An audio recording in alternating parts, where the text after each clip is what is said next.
Hello, followers of the 4-year journey. This is Bob Lucas here on June 18, 2024. I hope you're all doing really well. This is another installment of the 4-year journey series.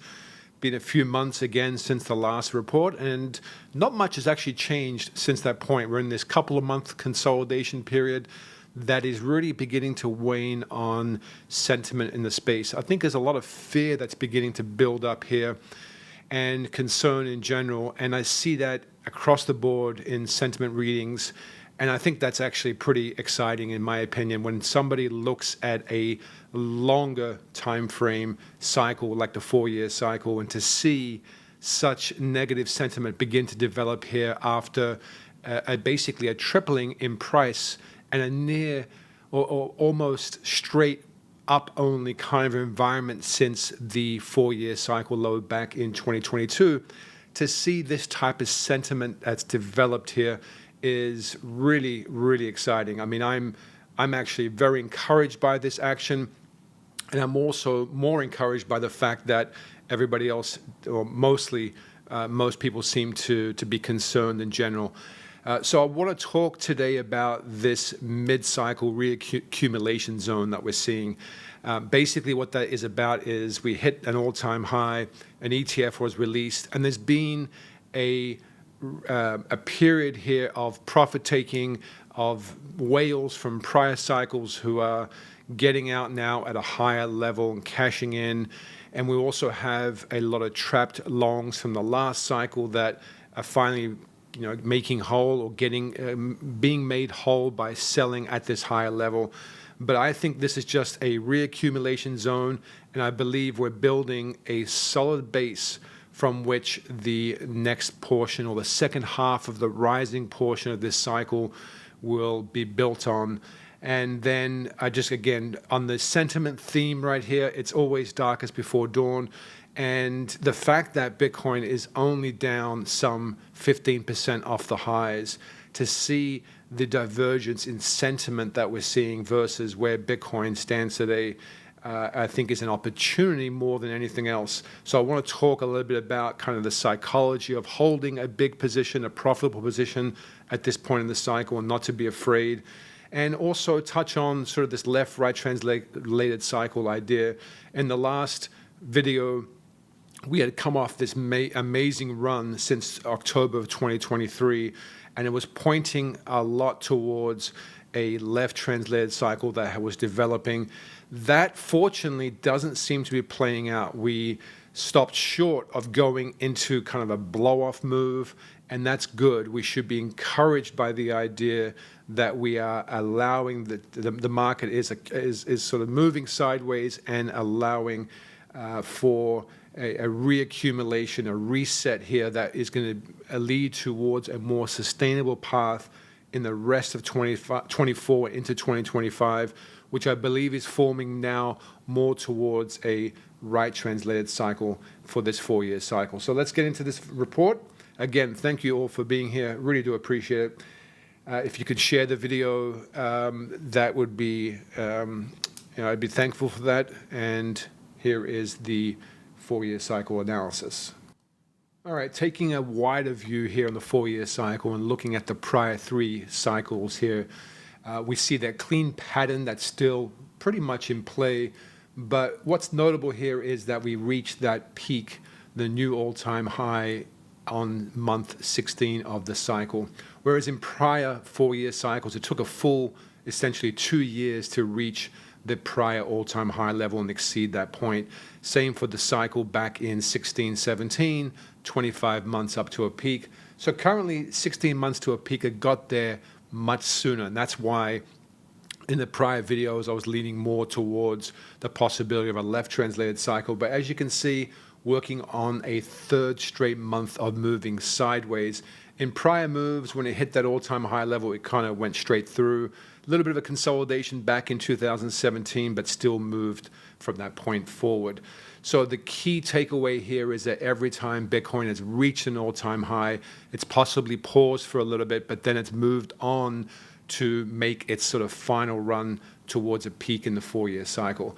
Right here, though, what we have today is we're sitting on only month 19 of the cycle, still around 4 to 5 months short of where prior cycles hit that all-time high and went on to go towards the all-time high level. So what we're seeing here is the market peaked. Here's a simple RSI measurement, hit a little bit of overbought levels, but pulled back. And that's important because this indicates that the market wants to consolidate, wants to take it a little bit slower before making that run through all-time high levels and up towards a peak in the cycle. The longer this can consolidate and move sideways, the better this will be for a more sustainable 4-year cycle move. When we flip over to the weekly chart right here, we see that we're currently sitting on, I think, around 14 weeks of consolidation, 14 weeks of range-bound action here after making a peak soon after the ETF news was released back here at 73,000, making the all-time high. Now, this period right here is coming off a 7-week move of the weekly cycle low that began back here in January. If you look at where this came from at a low of 38, you had a near doubling in price over just around about a 7 or 8 week period. And to see a 14-week consolidation occur after a substantial run over 7 weeks is very, very normal. Nothing unusual about this. So it's really surprising when I look online, look through kind of the Twitter feed and just YouTube feeds in general, to see sentiment down so much when Bitcoin sits here at all-time highs. When you look at it from a price drawdown perspective, we are sitting on 12% decline from the highs, which, of course, by Bitcoin standards is absolutely nothing. That is something Bitcoin can do over 2 to 3 sessions alone. Sitting here 13% off an all-time high is extremely bullish, in my opinion, and does not warrant any of the negative sentiment that's out there. Now, of course, some of that has to do with altcoins being down substantially, but that's the nature of that speculative side of the market. The altcoin market is going to get hammered in environments like this. So looking at Bitcoin down just 14%, but what's more notable is that after making a run from just the beginning of this year, a near doubling in price over 7 weeks, to see Bitcoin down only 13% over an extended period of time. 14 weeks is a significant amount of time to see Bitcoin move sideways and only experience a 14% drawdown. Or even if you look at from the high down to the candle that we had back here in April of 23%. Again, this is not bearish action at all. This is very bullish action, and seeing it again, seeing 14 weeks of sideways trending action when really Bitcoin historically in an environment like this in prior cycles would be down 30, 35, and 40%. This speaks to the nature of the accumulation that's going on here and the buying support that is here in this market once Bitcoin heads towards the lower levels of this range.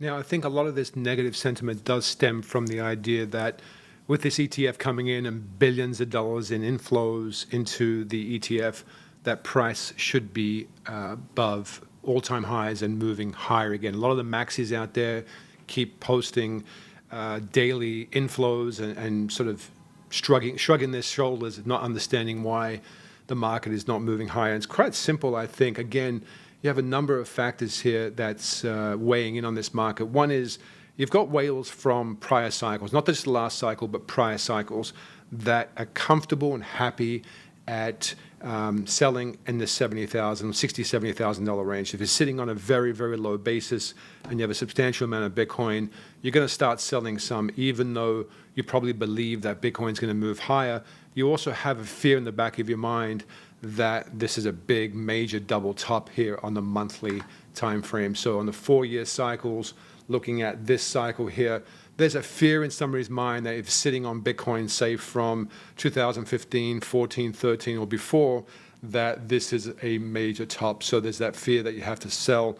You also have the GBTC trust that has seen a significant amount of outflow that is contributing to, or that does account for a lot of the inflows into these ETFs.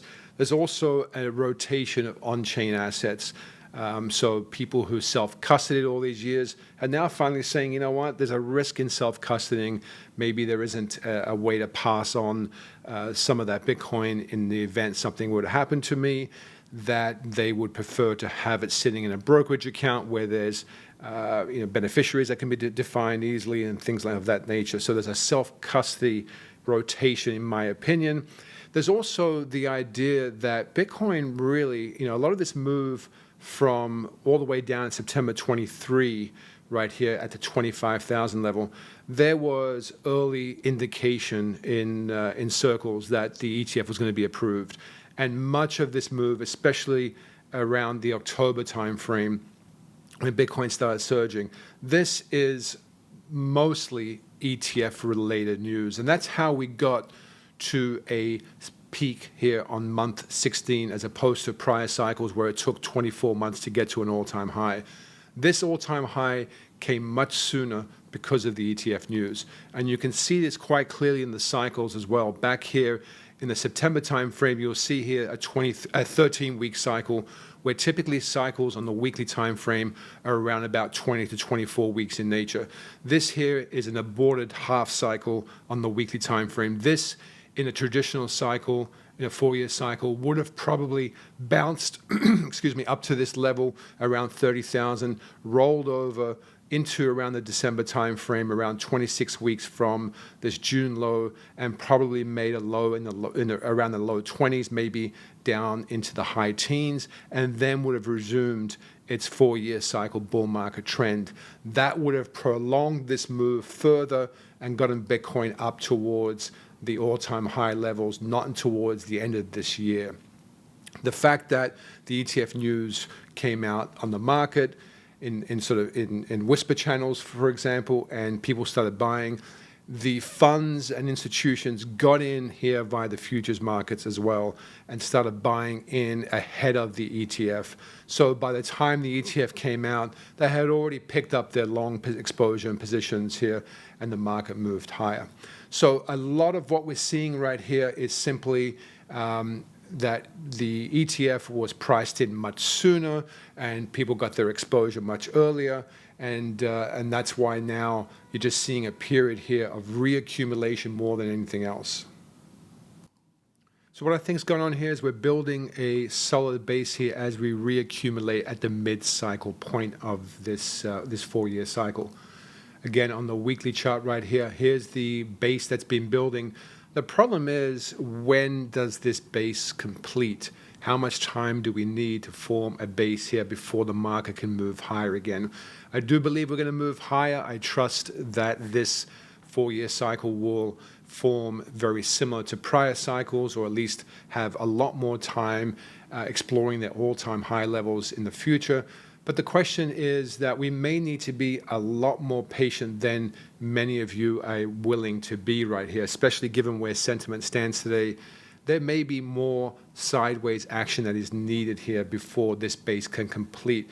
And that's a couple of reasons for that. One, again, over this period of time, we up 200% from not too many months ago, back in September, where it began at the $24,000 level, now up into the high 70s. That's a lot of territory, a lot of ground that was covered that needs to be backfilled, and backfilling can take a lot more time than just 14 weeks. For example, if you look at this period last summer where it peaked in April, that was just a doubling off the 4-year cycle low. A doubling here then required many, many weeks here to base before it could make that move higher. And also, don't forget, we had that ETF whisper, the ETF news that began to leak here, that forced this market higher, whereas it likely would have based for a longer period of time than what it did right here. This period before making that major run higher was basing for, well, let's just call it 22 weeks. So if we look at this period right here and overlay it right here, I'm not a huge fan of the fractals, but in this case, I think it is relevant. If you look at kind of this base and move it over here, then you'll see that it does overlay fairly nicely, but it also points to the possibility that we're going to have to see this market trend sideways for a significant amount of time, all the way into July, August, and not until September before this base can complete, which would then allow for the market to make and begin at the second half of the cycle. Also, another reason why this could be something we are going to see over the summer months. Typically, summer in general is fairly quiet. Also for Bitcoin, seasonality-wise, it's a quiet period. And when you look at the 4-year cycle, there's still a lot of time before we can expect that peak in the cycle on a traditional right-translated cycle basis. If you look out here, again, it's been pretty clean the prior cycles, 33, 35, 35 months to a high.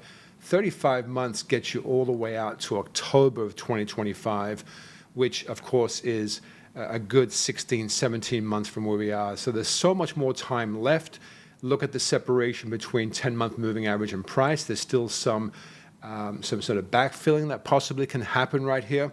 So we need to now just remain super patient. We've had, I know a lot of people, I get this a lot of people feel as if this bull market has been very difficult, they haven't made a lot of money, and that's mostly a function of them chasing the more speculative side of this market and not just sitting tight in something like Bitcoin, or also trying to time the weekly cycle decline. So after seeing big runs up, selling, waiting for the traditional 30, 35% declines that you've seen in prior cycles and not coming, and then having to buy back higher, increasing their average cost and extracting less from this cycle. So really the buy and hold strategy of the 4-year cycle, I think, has worked best in this cycle and better than it has in any other prior cycle. So again, we need to just understand time more than anything else and be patient here with and understanding that this market, again, is only sitting 19 months into a 4-year cycle, where traditionally it's taken around into the 3rd year before the major, the really bullish portion of the cycle was to begin. So I want to go back to this base right here and just give you a couple of scenarios that I think I'm seeing here for the next few months. I think there's a couple of different paths that Bitcoin will take. One is that we are heading right now down into what is the weekly cycle low. We're around about 22 weeks in since the last major low back here in the beginning of the year. I believe this market is in a declining phase of this weekly cycle. Again, what is bullish about this is that it peaked only 7 weeks in. That's a left-translated weekly cycle, but it spent the 14 weeks, maybe more, to come, not making deeper lows. Typically, if a cycle rises for only 7 bars and declines for 14, that the price would be lower. The fact that it's still much higher and still comfortably above the January lows speaks to the underlying bullishness of this market and the underlying accumulation that we're seeing.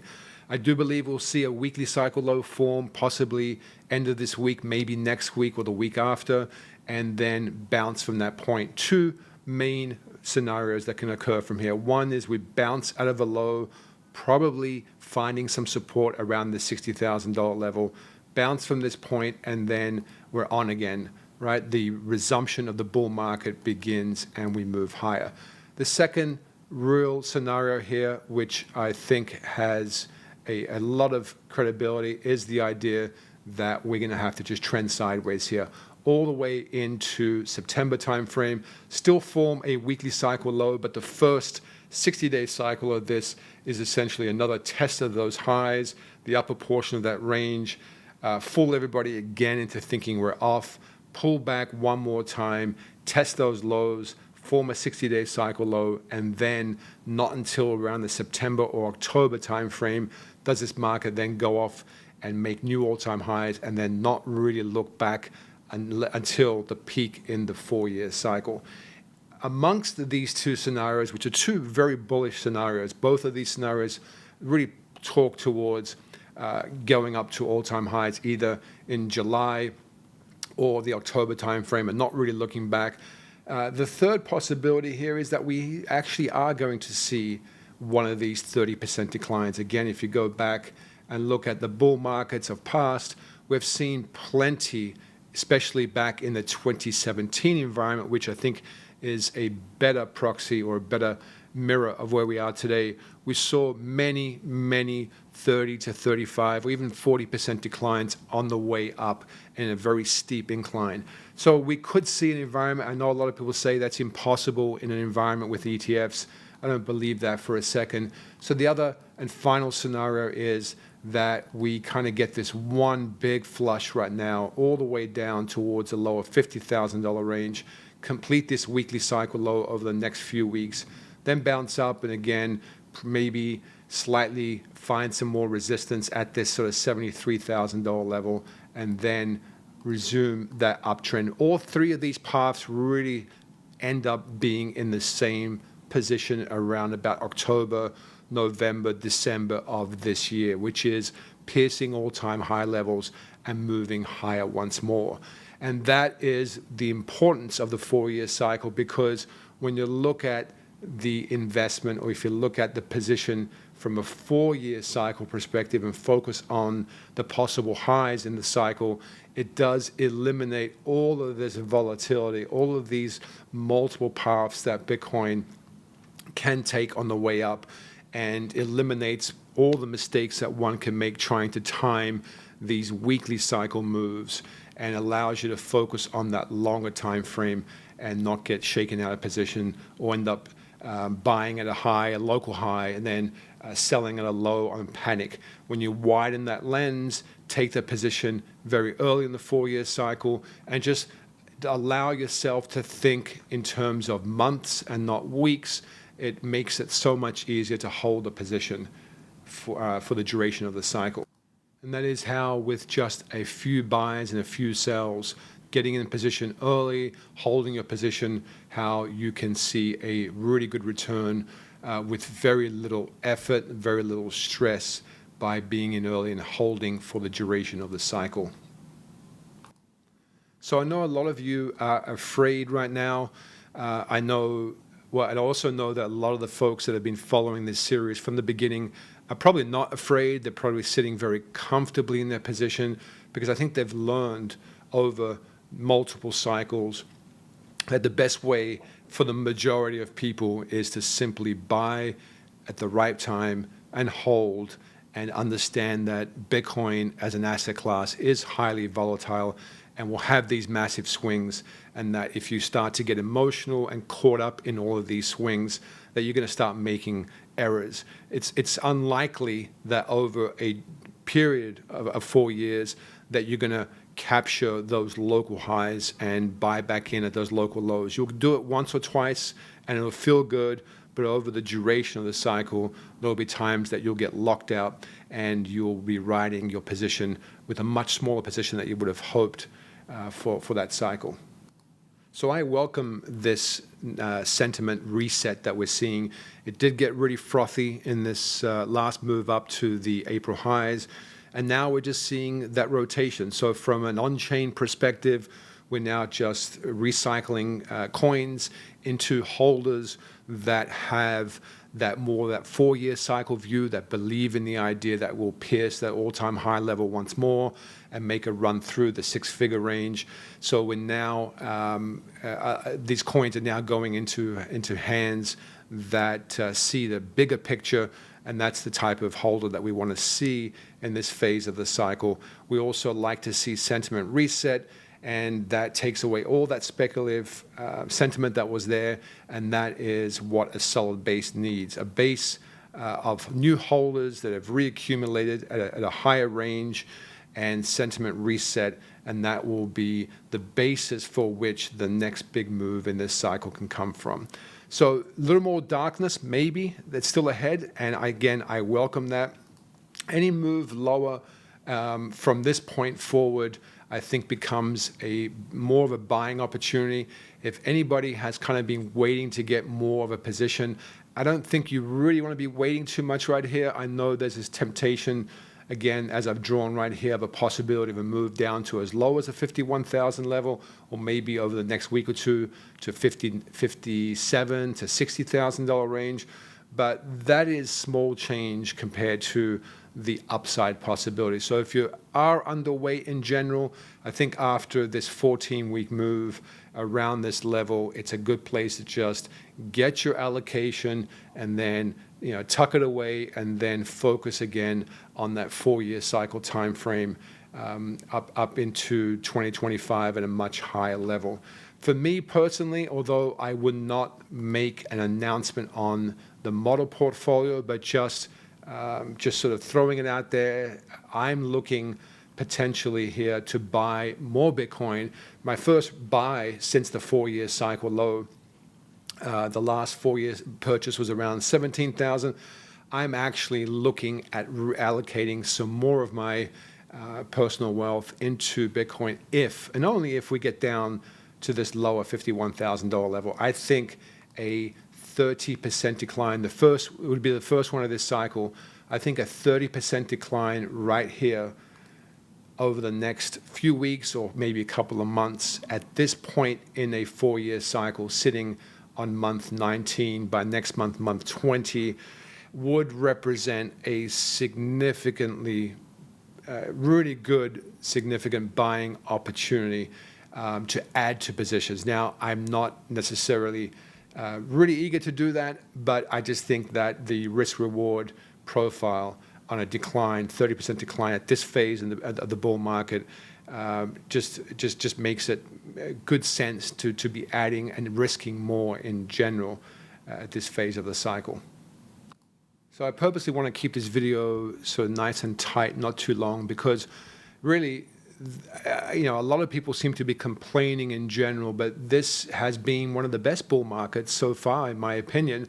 Again, we've only seen a couple of 20% retracements from a high. We look at this, we've seen mostly green candles. It has basically tripled in price. We are sitting and consolidating right at the prior 4-year cycle highs. So we're building a substantial base. The ETF news is out there. I think rates are going to be coming down in general. And I think there's going to be a rotation back into crypto from tech stocks and so on once this base is complete and the market moves to all-time highs. I think you're going to start to see those ETFs really begin to fill the coffers with actual new institutional money and retail money as well that will come back into this market. From a cycle trader's perspective, using time more than price, again, on month 19, month 20 of a 48-week, 4-year cycle, this really is the best setup that you can wish for. Now, people ask me often, what about a double top? Is it possible that we have a double top? Now, the short answer, of course, is anything is always possible. And I've been saying this in the beginning of this series more than 5 years ago. Any type of scenario is possible. And a double top scenario here is also possible. I just don't think I give it a lot of weight. I think it's a 5% to 10% chance, just throwing arbitrary kind of numbers out there for you. I just don't see how a top in this market is here. I also think an early top right here would have come on a more of explosive move up, a peak well above maybe or closer to 100,000, and then a sharp move lower. Generally, these sort of peaks come on a sharp move and then a sharp decline. This, to me, just speaks of consolidation in the bull market in an uptrend. And I think we just need to be patient here as this base builds, this consolidation, this backfilling, this reaccumulation ends. And then what you'll see is, with the reset in sentiment that we're experiencing right now, that this phase of the bull market will be different to the next phase of the bull market. And this here is the mid-cycle point, or the mid-cycle of the rising portion of the cycle. And I think we'll see a second phase of the cycle. And again, now I'm shifting my view firmly from the last video, especially the last couple of videos, from the idea that we'll have a left translated cycle versus a right translated cycle. Just the way this is forming, the structure of this, to me, feels more and more like we're forming a right translated cycle. Now, that doesn't mean we'll go all the way into October or November of next year, around 35 months. The 4-year cycle idea, the 3 years up and the 1 year down, is becoming a very popular idea now. I see a lot of people talk about this and share charts that are similar to the charts I've been sharing for the last few years. And that means that possibly that gets front run a bit, and that we don't see a peak around month 35. Maybe we see a peak, let's just say May of next year, which would be around the month 30 of the cycle. Still a right translated cycle, one that happens sooner. The main takeaway and the sort of the closing of this video, again, is to say that I'm actually super bullish right now. I feel confident in my position. I feel happy with the idea that we're in at a very, very early range. So even if this doesn't pan out the way that we hope, we still should do well out of this cycle. Again, I'm very happy about the idea that sentiment is resetting while Bitcoin sits only 14% from an all-time high. I'm happy with the idea that we've got this 4-month consolidation at the prior all-time high levels, and that we have an ETF out there that is going to see more and more rotation into Bitcoin and more of an allocation into Bitcoin. So I don't see any real reason here at all to be concerned at this point. And again, I see only a very healthy market overall, a very bullish market, and I'm encouraged by what I'm seeing. So the takeaway here again is that if you have been feeling concerned or you've been selling, whatever the case may be, is that I would say that just go back to the longer time frame. Widen the lens once more. Remember what your plan was when you got in at the early phase of the 4-year cycle. You bought in early to take advantage of the entirety of the cycle and to not get caught up in the day-to-day and week-to-week sentiment that you see out there. Reset that mindset. Refocus again. You've probably made some mistakes during this cycle. If you've just bought at the lows and held, kudos to you. You've probably outperformed 99% of people in this space right now. And I think that kind of mindset will continue to be successful into the remainder of this 4-year cycle. So reset that mindset. Yes, most or a good portion of the gains of the 4-year cycle have been had, but I still think there's good opportunity here. I can see this market as you go back to a weekly and you look at kind of what it's done in spurts more than anything else. You had the initial move, which was basically a doubling in price. Then you had this move here to this peak here, which was basically another doubling in price. And then you had that third move here, which was almost another doubling in price. Definitely, I can see after this base concludes, again, whether it's in the coming week or whether it's not until September or October, I can certainly see another doubling in price out of this base up to maybe around about the $120,000 level. But given the fact that on the 4-year cycle time frame, we're still running early in the cycle, I can see 2 more of these sort of spurts occurring. So doubling in price up to, say, the $120,000 level, then allowing for a pullback of some type, maybe, let's just say, for argument's sake, the mid-90s or so, then another doubling in price gets you up to some pretty big numbers for the possibility of this 4-year cycle. Again, I say the word possibility because from a price perspective, anything, again, is possible. But looking at prior 4-year cycles, the way they've moved over the course of the cycle, and the amount of time that we have left, I think a target up into the $200,000 range for this cycle makes sense to me. But again, what's more important is not having the big price target, but having the mentality to hold your positions, to widen that lens, and to take advantage of the cycle. You want to be there in position if it does unfold this way like it has in prior cycles up towards those big numbers. And then we'll approach how we can maybe try and take advantage and cash out when that time comes. Still too early for that. The job now of the investor is to hold that position and to be in position if that does unfold the way we hope. So that has been another installment of the 4-year cycle. Wishing you all the very best, and I'll probably have another video out maybe at the end of the August month, maybe early September. So going to enjoy this summer. I'm in position overall. I want to have some time with the family, and that's, I think, advisable for all of you, is to get that position. You don't need to be focusing day to day and week to week in this market. I think you can do just as well as everybody else by just going away, working on your own skill set, working on your own income generating ideas and business, or improving your skill set as a whole. I think that is much better time served in improving yourself overall than trying to time and trade on the short term. And with that said, again, wishing you all the best. Take care.